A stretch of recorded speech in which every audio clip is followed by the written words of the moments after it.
Hello students, I hope you all are safe at home. आज की class की शुरुआत हम हमारे प्लांटेई किंगडम से करते हैं। ठीक है, तो किंगडम प्लांटेई में हम कौन कौन सी सब कैटेगरीज़ को देखेंगे वो हम डिस्कस करेंगे आज की क्लास में। बट एक बार हम लास्ट लेक्चर में जो हमने पढ़ा था उसका एक रिवीजन कर लेते हैं जल्दी से, ताकि हमारे दिमाग में बातें फीड हो जाएं। ओके, तो इस चार्ट के थ्रू मैं आपको फिर से समझाऊंगा कि क्या हमने पढ़ा था लास्ट लेक्चर में। ओके, तो कोई भी ऑर्गेनिज्म जो होता है, कोई भी इस अर्थ में प्रेजेंट कोई भी ऑर्गेनिज्म दो पार्ट में डिवाइड होता है, प्रोकारियोट और यूकारियोट। प्रोकारियोट्स क्या होते हैं? प्रोकारियोट्स ऐसे लिविंग थिंग्स होते हैं या ऐसे एनिमल्स होते हैं या ऐसे लिविंग ऑर्गेनिजम्स होते हैं जिनके न्यूक्लियस के बाहर न्यूक्लियर मेम्ब्रेन नहीं होती। आप जानते हैं कि सेल होता है, आपने पढ़ा है एनिमल सेल, प्लांट सेल। तो जो एनिमल सेल होता है उसके न्यूक्लियस के बाहर अगर न्यूक्लियर मेम्ब्रेन ना हो तो वो प्रोकारियोटिक सेल कहलाएगा। ठीक है, प्रोकारियोटिक एनिमल सेल। अगर न्यूक्लियर मेम्ब्रेन हो तो वो यूकारियोटिक कहलाएगा। ओके, तो ऑर्गेनिजम्स दो तरह के होते हैं, प्रोकारियोट्स और यूकारियोट्स। प्रोकारियोट्स ऐसे ऑर्गेनिज्म होते हैं जिनके न्यूक्लियस के बाहर न्यूक्लियर मेम्ब्रेन या न्यूक्लियर एनवेलप नहीं होता है। ओके, और इनके सेल ऑर्गेनल्स, इनके जो सेल ऑर्गेनल्स होते हैं वो भी मेम्ब्रेन बाउंड नहीं होते हैं, मतलब उनके बाहर भी मेम्ब्रेन्स नहीं होती। ओके, तो जो प्रोकारियोट्स होते हैं वो यूनिसेलुलर होते हैं, मतलब एक सेल से ही बने होते हैं, एक से ज़्यादा सेल से मिलकर बने ही नहीं होते हैं प्रोकारियोट्स। ठीक है, तो जो प्रोकारियोट्स होते हैं उनके मैंने दो कैरेक्टरिस्टिक्स बताए आपको। एक, वो एक सेल से बने होते हैं, दूसरा उनके न्यूक्लियस के बाहर न्यूक्लियर मेम्ब्रेन नहीं होती। प्रोकारियोट्स का एग्जाम्पल क्या है? मोनेरा। ठीक है, प्रोकारियोट्स का एग्जाम्पल क्या है? मोनेरा। मोनेरा के अंदर बैक्टीरिया, माइकोप्लाज्मा, ओके, यूग्लिना, ये सारी चीज़ें आ जाती हैं। ओके, अमीबा, तो ये सब जो है मोनेरा के अंदर आ जाता है। ठीक है, अब हम बात करते हैं यूकारियोट्स की। ठीक है, तो यूकारियोट्स क्या होते हैं? ऐसे लिविंग ऑर्गेनिज्म, चाहे वो एक सेल से बने हो या दो सेल से बने हो या दो से ज़्यादा सेल से बने हो या लाखों सेल से बने हो, तो ऐसे लिविंग ऑर्गेनिज्म जिनके सेल्स के अंदर न्यूक्लियस की मेम्ब्रेन होती है, जो न्यूक्लियस प्रेजेंट होता है उनके सेल में, उसमें न्यूक्लियर मेम्ब्रेन प्रेजेंट होती है। यूकारियोट्स ऐसे लिविंग ऑर्गेनिजम्स होते हैं जिनके न्यूक्लियस के बाहर न्यूक्लियर मेम्ब्रेन या न्यूक्लियर एनवेलप प्रेजेंट होता है। ठीक है, यूकारियोट्स के न्यूक्लियस के बाहर न्यूक्लियर एनवेलप प्रेजेंट होता है। ठीक है, तो यूकारियोट्स मतलब ऐसे लिविंग ऑर्गेनिज्म जिनके न्यूक्लियस के बाहर न्यूक्लियर एनवेलप प्रेजेंट होता है, वो दो तरह के होते हैं, यूनिसेलुलर और मल्टीसेलुलर। यूनिसेलुलर क्या होते हैं? जो एक सेल से मिलकर बनते हैं।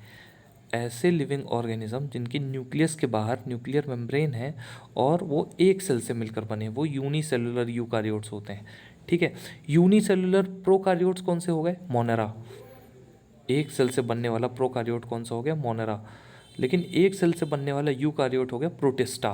ठीक है, तो हमने पढ़ा था कि ऑर्गेनिजम्स 5 कैटेगरी में डिवाइड होते हैं। ठीक है, रॉबर्ट विटेकर ने डिवाइड किया था 5 किंगडम क्लासिफिकेशन। उसमें पहला किंगडम था मोनेरा, दूसरा प्रोटिस्टा, तीसरा फंगाई, चौथा प्लांटेई और पांचवा एनिमेलिया। फिर एक बार बताता हूँ, मोनेरा, प्रोटिस्टा, फंगाई, प्लांटेई और एनिमेलिया। तो जो मोनेरा था वो होते हैं यूनिसेलुलर प्रोकारियोट्स।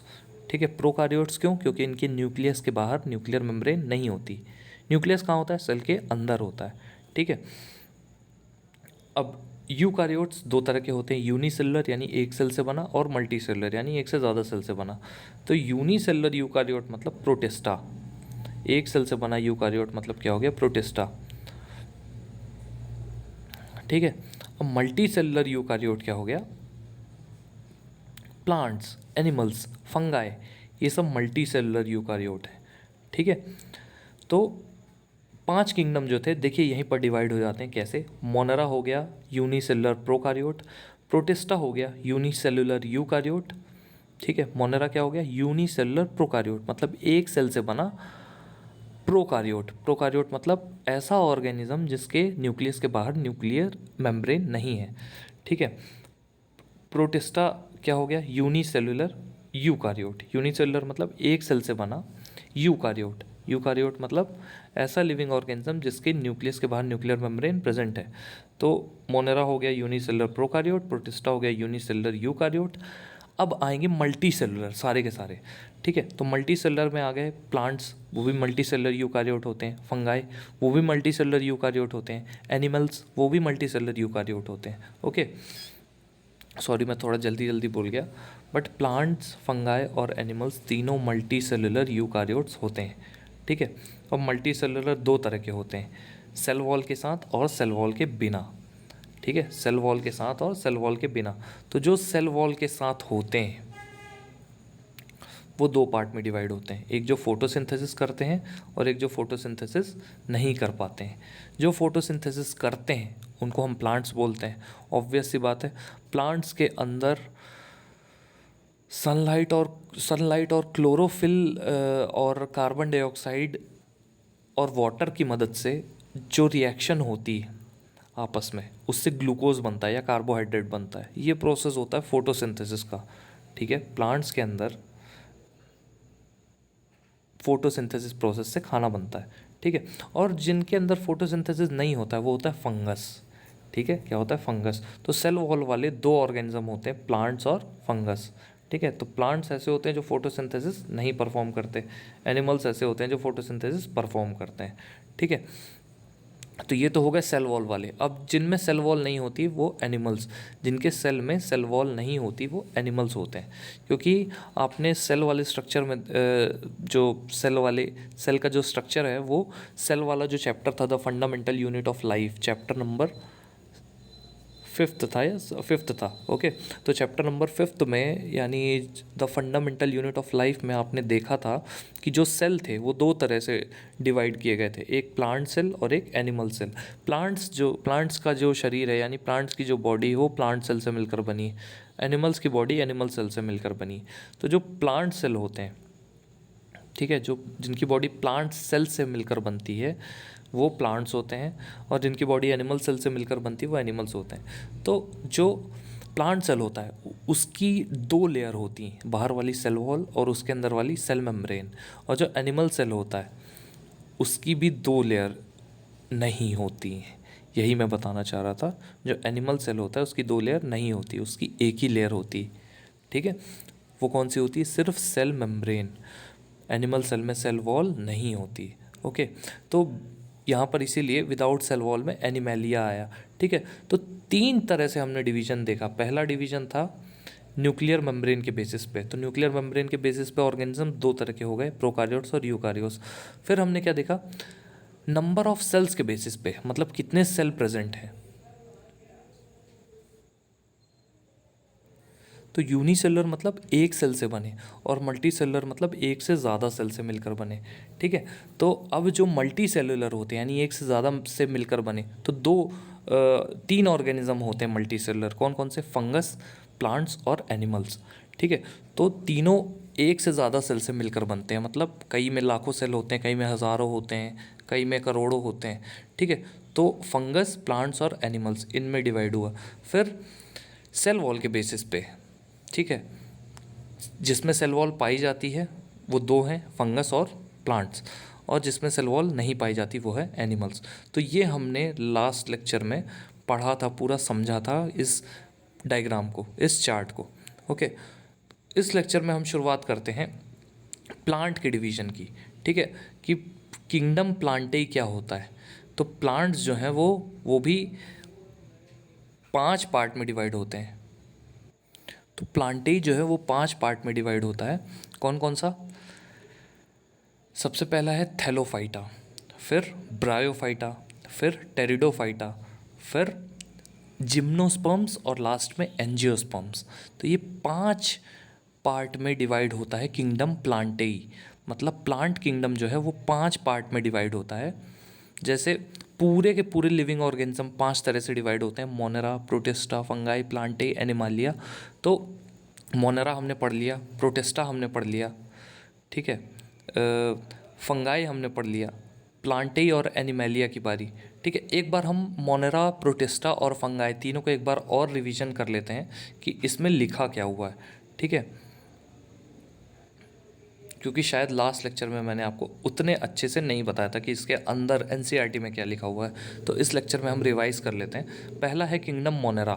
5 किंगडम में क्लासीफाई हुआ था। पहला मोनेरा, प्रोटिस्टा, फंगाई, प्लांटेई और एनिमेलिया। पहला है मोनेरा। ये ऑर्गेनिजम्स कैसे होते हैं? यूनिसेलुलर प्रोकारियोट्स, मतलब एक सेल से बने प्रोकारियोट्स, एक सेल से मिलकर बने प्रोकारियोट्स। प्रोकारियोट्स मतलब ऐसे ऑर्गेनिज्म, ऐसे लिविंग ऑर्गेनिज्म जिनके न्यूक्लियस के बाहर न्यूक्लियर मेम्ब्रेन नहीं होती। ठीक है, these organisms do not have a well defined nucleus. Well defined nucleus ना होने का मतलब ये है कि इनके न्यूक्लियस के बाहर, इनके सेल के न्यूक्लियस के बाहर न्यूक्लियर मेम्ब्रेन नहीं होती। Nor do any of them show multi cellular body designs.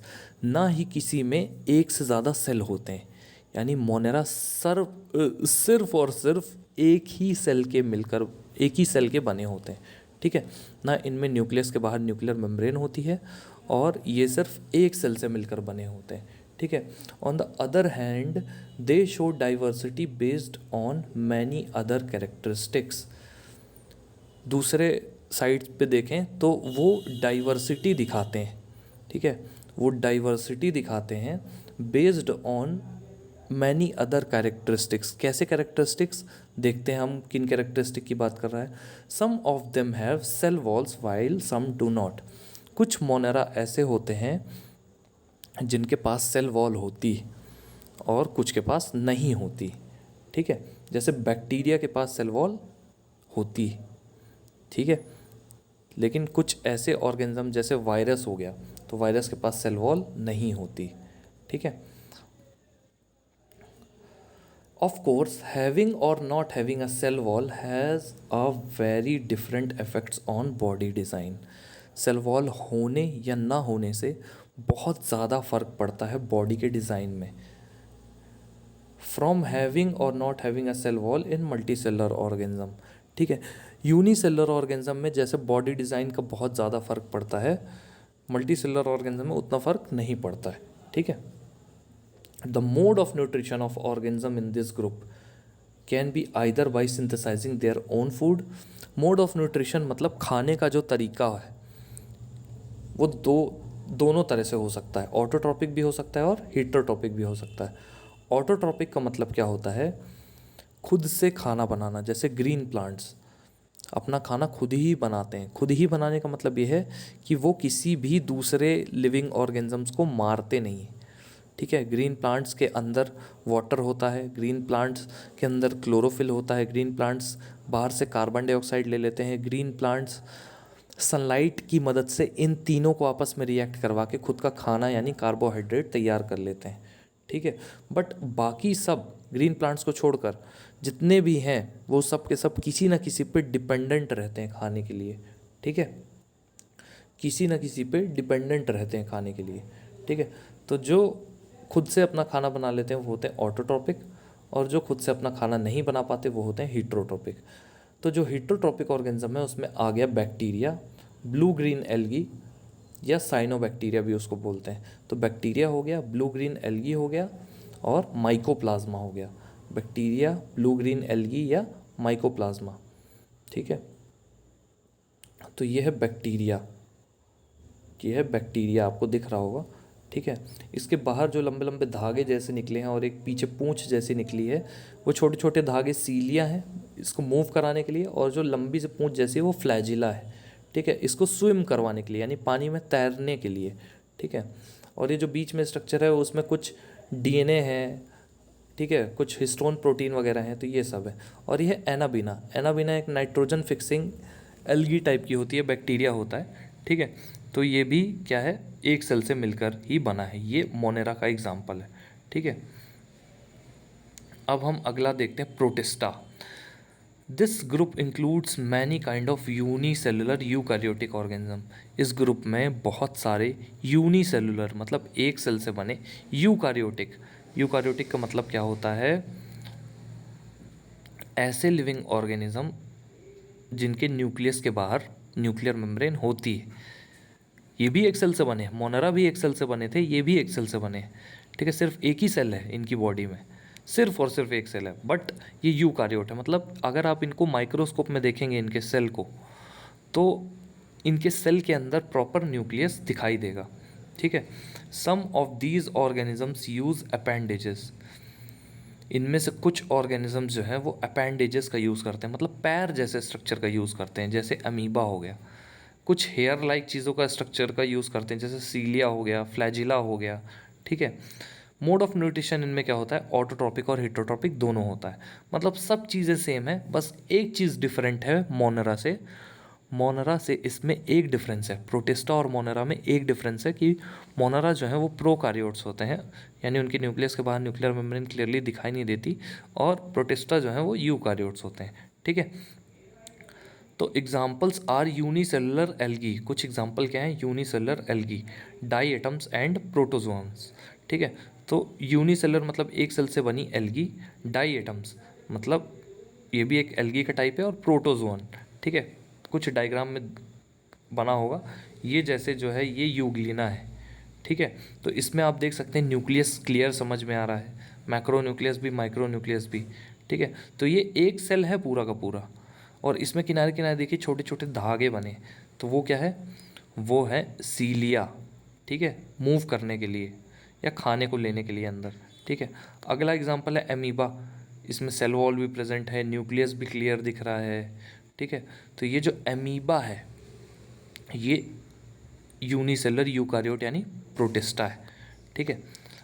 तीसरा है यूग्लिना फिर से, ठीक है, ये भी एक प्रोटोजोआ है, ठीक है। तो आप देख सकते हैं इसमें लंबा सा एक फ्लैजिला है, न्यूक्लियस भी क्लियर दिख रहा है, ठीक है। अब हम अगला ग्रुप स्टडी करते हैं जो है फंगाई या फंगस भी इसको हम बोलते हैं।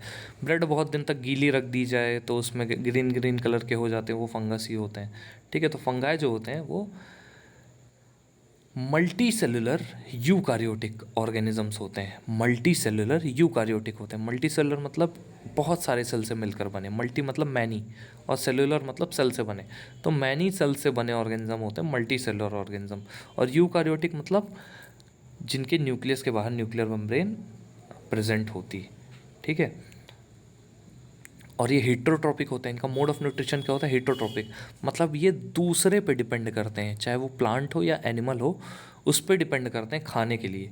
जैसे ब्रेड किस पे उगती है, ब्रेड बोल रहा हूँ, ब्रेड मोल्ड यानी फंगस किस पे उगता है, ब्रेड पे उगता है। तो आप देख सकते हो वो फंगस किस पे किसको खाकर जिंदा रहता है, फंगस को, ब्रेड को, ओके।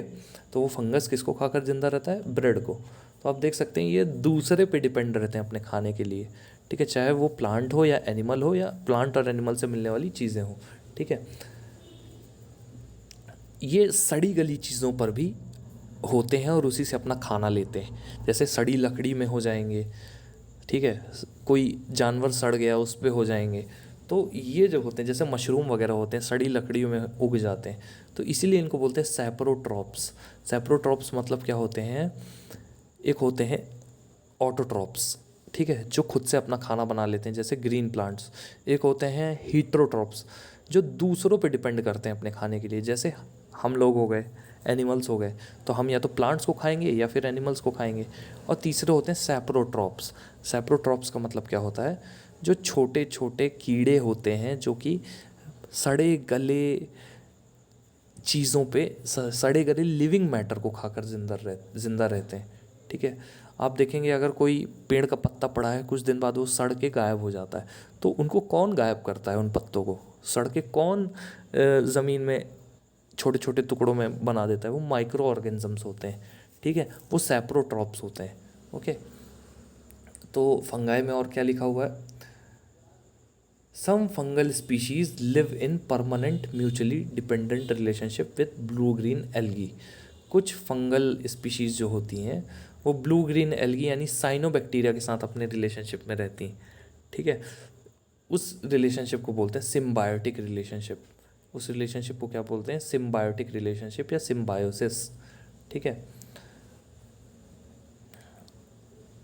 और कुछ और फंगस जो होते हैं वो भी एल्गी के साथ रहते हैं, ठीक है। तो उसी सिम्बायोटिक रिलेशनशिप में जो ऑर्गेनिज्म आते हैं वो होते हैं एक फंगस और एक एल्गी।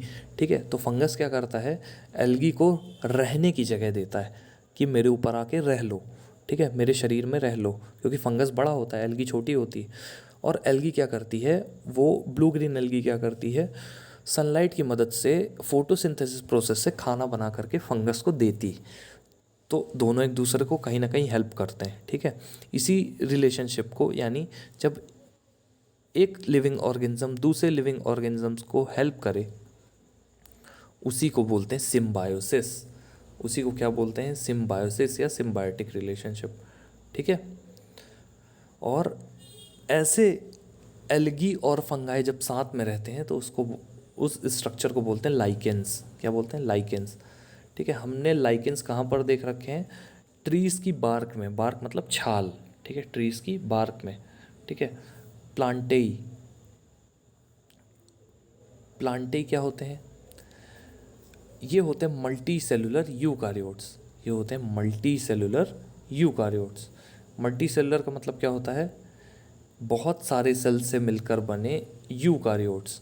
बहुत सारे सेल से मिलकर क्या बने, यूकारियोट्स। यूकारियोट्स मतलब जिनके न्यूक्लियस के बाहर न्यूक्लियर मेम्ब्रेन प्रेजेंट होती। ठीक है। तो प्लांट्स तो आप जानते हैं ये ऑटोट्रॉप्स होते हैं, ये हीटोट्रॉप्स नहीं होते हैं। बहुत कम प्लांट्स ऐसे होते हैं जो हीटोट्रॉप्स होते हैं, जैसे Venus fly trap, pitcher plant, ये सब कीड़े मकोड़ों को खाकर भी जिंदा रह लेते हैं। ठीक है। लेकिन मैक्सिमम प्लांट्स जो होते हैं वो ऑटोट्रॉप्स होते हैं। ऑटोट्रॉप्स मतलब क्या होता है, खुद से अपना खाना बनाने वाले, फोटोसिंथेसिस प्रोसेस से।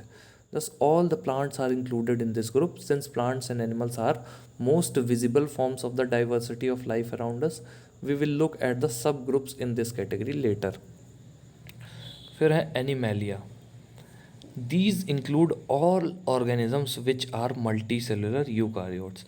एनिमेलिया में वो सारे लिविंग ऑर्गेनिजम्स आ जाते हैं जो कि मल्टी सेलुलर यूकारियोट्स हैं। मल्टी सेलुलर मतलब एक से ज़्यादा सेल से मिलकर बने, यानी बहुत सारे सेल से मिलकर बने, और जिनके न्यूक्लियस के बाहर न्यूक्लियर मेम्ब्रेन भी होती।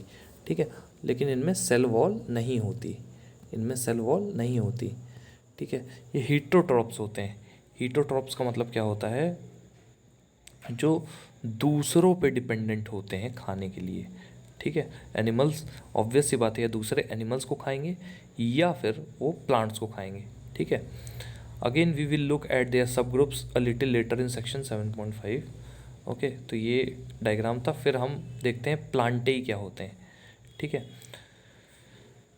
The first level of classification among plants depend on whether the plant body has well differentiated distinct part. सबसे पहली बात, जो पहला लेवल होता है, मतलब अगर आपको प्लांट्स की स्टडी करनी है तो पहला लेवल जो होता है, अलग अलग लेवल होते हैं। कैसे, सबसे पहला लेवल जो होता है उसमें ऐसे प्लांट्स होते हैं जिसमें ना तो लीफ होती हैं, ना रूट होती हैं ढंग से, और ना स्टेम होती है प्रॉपर। ठीक है। मतलब वो प्लांट जैसे लगते ही नहीं है। ठीक है। ये पहला लेवल होता है। दूसरा लेवल ये होता है कि स्टेम जैसे, रूट जैसे, लीफ जैसे स्ट्रक्चर दिखने लगते हैं। ठीक है। ये दूसरा लेवल हो गया, मतलब थोड़ा सा बड़ा। फिर तीसरा लेवल हो गया, प्रॉपर स्टेम, रूट, लीफ दिखने लगते हैं। ठीक है। और कुछ रिप्रोडक्टिव स्ट्रक्चर्स दिखने लगते हैं। रिप्रोडक्टिव स्ट्रक्चर्स मतलब फ्लावर्स दिखने लगेंगे। ठीक है। फ्रूट्स दिखने लगेंगे। ठीक है। तो ये कुछ ऐसे ऑर्गेनाइजेशन होते हैं, first level, second level, third level. तो इन्हीं लेवल्स को हम स्टडी करेंगे और इनकी कैटेगरी बट गई है अलग अलग। ओके, जैसे प्लांटे की 5 कैटेगरी है लेवल के बेसिस पे। सबसे बेसिक लेवल जिसमें ना पत्ती है, ना फूल है, ना स्टेम है, ना रूट है, तो सबसे बेसिक लेवल होता है क्या, थैलोफाइटा। ठीक है, थैलोफाइटा। फिर उसके बाद थोड़ा सा एडवांस होके क्या आता है, ब्रायोफाइटा। फिर उससे एडवांस टेरिडोफाइटा। फिर उससे भी ज़्यादा एडवांस जिम्नोस्पर्म्स, मतलब ये सीड देने लगते हैं, अब इनमें बीज निकलने लगते हैं। ठीक है। फिर आ जाते हैं एंजियोस्पर्म्स, जिसमें फ्लावर्स होते हैं, फ्रूट्स होते हैं। ठीक है। तो चलिए हम इनके बारे में स्टडी करते हैं, क्या लिखा हुआ है बुक में। The next level of classification is based on whether the differentiated plant body. अब ये जो वर्ड है डिफ्रेंशिएटेड प्लांट बॉडी, डिफ्रेंशिएशन का मतलब हमने टिश्यूज़ उस चैप्टर में पढ़ा है। डिफ्रेंशिएशन का मतलब होता है किसी भी चीज़ का शेप, साइज़ और बिहेवियर चेंज होना एक पर्टिकुलर काम को करने के लिए। तो यहाँ पर प्लांट का शेप साइज़ कैसे चेंज होता है, प्लांट की पत्तियाँ निकल आती हैं, प्लांट्स के फ्रूट्स निकल आते हैं, प्लांट की ब्रांचेस निकल आती हैं, प्लांट के रूट्स निकल आते हैं, ठीक है। अब इस डिफरेंशिएटेड प्लांट बॉडी में कुछ स्पेशल टिश्यूज़ होते हैं। वो स्पेशल टिश्यूज़ कैसे, जाइलम और फ्लोएम, इनको वैस्कुलर टिश्यूज़ बोलते हैं, ठीक है। तो जाइलम क्या करता है, पानी पहुंचाता है पूरी प्लांट बॉडी में नीचे से ऊपर, यानी रूट से लेकर हर एक जगह तक। और फ्लोएम क्या करता है, फ्लोएम जो है वो पत्तियों में बने हुए खाने को, पत्तियों में खाना बनता है प्लांट का, यानी फोटोसिंथेसिस प्रोसेस से कार्बोहाइड्रेट बनता है, तो उस खाने को पूरी प्लांट बॉडी में फ्लोएम ट्रांसपोर्ट करता है, ठीक है। ये हमने पढ़ रखा है। Further classification looks at the ability to bear seeds. तो पहला क्या हुआ कि प्लांट बॉडी डिफरेंशिएटेड है कि नहीं, ठीक है। दूसरा क्या हुआ, वाटर और फूड का ट्रांसपोर्टेशन है कि नहीं। तीसरा क्या हुआ, सीड्स वगैरह बियर करने की कैपेसिटी है कि नहीं, ठीक है। और चौथा क्या हुआ, जो फल है, ठीक है, पहली बात तो फल देने की कैपेसिटी है कि नहीं, और फल अगर हैं तो फल के अंदर सीड्स हैं कि नहीं, ठीक है। तो पहला है थैलोफाइटा। थैलोफाइटा क्या होते हैं, थैलस, थैलस का मतलब क्या होता है, गोल सा स्ट्रक्चर जिसमें ना रूट हो, ना लीफ हो, ना स्टेम हो, कुछ भी नहीं हो, ठीक है। Plants that do not have well differentiated body design, well differentiated body design ना होना मतलब ना लीव्स होना, ना रूट होना, ठीक है, ना फ्लावर्स होना, मतलब प्लांट प्लांट की तरह लगता ही नहीं है, बस वो नाम के लिए प्लांट होता है। क्यों, क्योंकि क्लोरोफिल की मदद से वो फोटोसिंथेसिस प्रोसेस कर पाता है जिससे खाना बन जाता है। इन प्लांट्स का ग्रुप जो है वो एल्गी कहलाता है। एल्गी मतलब काई, आपने काई देख रखी है, काई में ना आपको पत्ती दिखती है, ना रूट दिखती है, ठीक है। These plants are predominantly aquatic, predominantly मतलब मोस्ट इम्पॉर्टेंटली ये पानी में पाए जाते हैं। एग्जाम्पल क्या है, स्पाइरोगाइरा, क्या है, स्पाइरोगाइरा, यूलोथ्रिक्स, क्लैडोफोरा, उल्वा, कारा।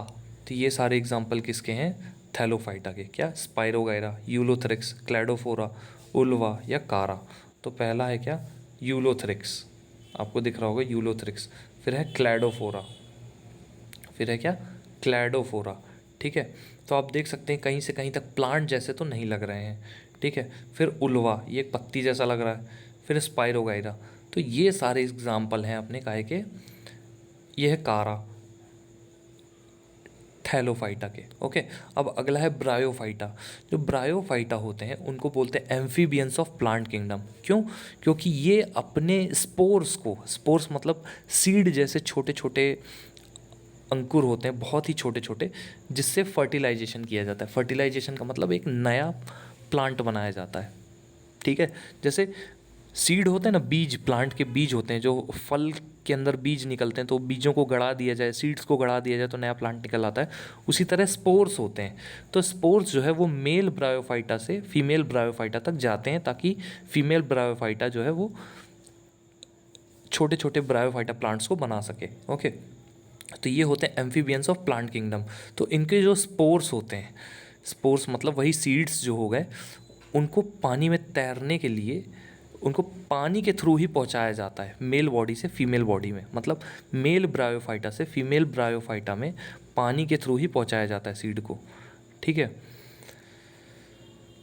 तो ये इसीलिए इनको बोलते हैं एम्फीबियंस ऑफ प्लांट किंगडम, क्योंकि एम्फीबियंस क्या होते हैं, ऐसे जानवर होते हैं एम्फीबियंस जो कि आधा जीवन अपना पानी में बिताते हैं और आधा लैंड में बिताते हैं। जैसे मेंढक, ठीक है, मेंढक आपने देखा होगा शुरुआती दौर पे पानी में रहता है, फिर बाद में लैंड में भी आ जाता है, ठीक है। और सैलामेंडर, तो ये सारे कुछ एम्फीबियंस हैं, ठीक है। The plant body is commonly differentiated to form stem and leaf like structure. जो प्लांट की बॉडी है वो डिफ्रेंशिएटेड हो जाती है, मतलब डिवाइड हो जाती है, क्या क्या बनाने में, स्टेम जैसे और लीफ जैसे स्ट्रक्चर बनाने में, स्टेम लाइक और लीफ लाइक स्ट्रक्चर बनाने में, ठीक है। However there is no specialise tissue for the conduction of water and other substances. हालांकि कोई भी स्पेशलाइज टिश्यू नहीं होता है किसके लिए, वाटर के कंडक्शन के लिए और दूसरे सब्सटेंसेस के कंडक्शन के लिए। मतलब ना जाइलम होता है, जैसे ट्रीज़ में जाइलम पाया जाता है, फ्लोएम पाया जाता है, तो ना पानी पहुंचाने के लिए जाइलम होता है, क्योंकि इतने छोटे होते हैं, इनमें पानी ऑलरेडी पहुंच जाता है, ठीक है, ऑस्मोसिस प्रोसेस से, या एक्टिव डिफ्यूजन से पहुंच जाता है। अभी ऑस्मोसिस क्या होता है ये मैं आपको बता चुका हूँ, डिफ्यूजन क्या होता है ये भी बता चुका हूँ। ऑस्मोसिस क्या होता है, ऑस्मोसिस डिफ्यूजन सेम ही है, कोई अंतर नहीं दोनों में, बस बीच में सेमी परमेबल मेम्ब्रेन आ जाती है इसमें ऑस्मोसिस में। ऑस्मोसिस क्या होता है, किसी भी चीज़ का अपने ज़्यादा से अपने कम की तरफ मूव करना इज़ ऑस्मोसिस, ठीक है। जैसे पानी अगर जहाँ पर ज़्यादा भरा है वहाँ से कहाँ मूव कर जाएगा, जहाँ पर वो कम भरा है, तो दैट इज़ ऑस्मोसिस। ओके, वही चीज़ डिफ्यूजन भी होती, लेकिन ऑस्मोसिस में क्या होता है, अगर वही पानी सेमी परमेबल मेम्ब्रेन से एक पतली सी सेमी परमेबल मेम्ब्रेन से क्रॉस हो तो वो प्रोसेस कहला जाएगा ऑस्मोसिस। और अगर कोई मेम्ब्रेन प्रेजेंट ना हो, डायरेक्टली ज़्यादा से कम की तरफ पानी जाए तो वो होता है क्या, डिफ्यूजन। ओके, तो आगे देखते हैं क्या लिखा हुआ है। However there is no specialised tissue for the conduction of water and other substances from one part of the plant body to another. Example क्या है, मॉस, मॉस मतलब फ्यूनेरिया और मार्केंशिया, ठीक है, फ्यूनेरिया और मार्केंशिया। और भी एग्जाम्पल दिए हैं ब्रायोफाइटा के, जैसे रिक्शिया हो गया, मार्केंशिया हो गया, फ्यूनेरिया हो गया। तो इसमें देखिए आप थोड़े थोड़े स्टेम लाइक और लीफ लाइक स्ट्रक्चर दिख रहे होंगे आपको, लीफ जैसे, लीफ तो नहीं है लेकिन लीफ जैसे स्ट्रक्चर, स्टेम जैसे स्ट्रक्चर दिख रहे होंगे, ठीक है। तो ये हो गया अपना एग्जाम्पल किसका, ब्रायोफाइट्स का। ओके, तो नेक्स्ट लेक्चर में हम टेरिडोफाइट्स, जिम्नोस्पर्म्स और एंजियोस्पर्म्स के बारे में पढ़ेंगे। मेरी एक रिक्वेस्ट है आप लोगों से कि आप लोग यहाँ तक एनसीईआरटी टेक्स्ट बुक को रीड कर लीजिएगा, दैट मीन्स पेज नंबर 86 तक इस चैप्टर को। ओके, और एक नहीं दो नहीं, जितने बार रीड करना हो कम से कम 2 बार तो रीड करिएगा ही करिएगा। जो भी डाउट्स हैं प्लीज़ मेरे से पूछिएगा। So that's all for now guys, thank you so much.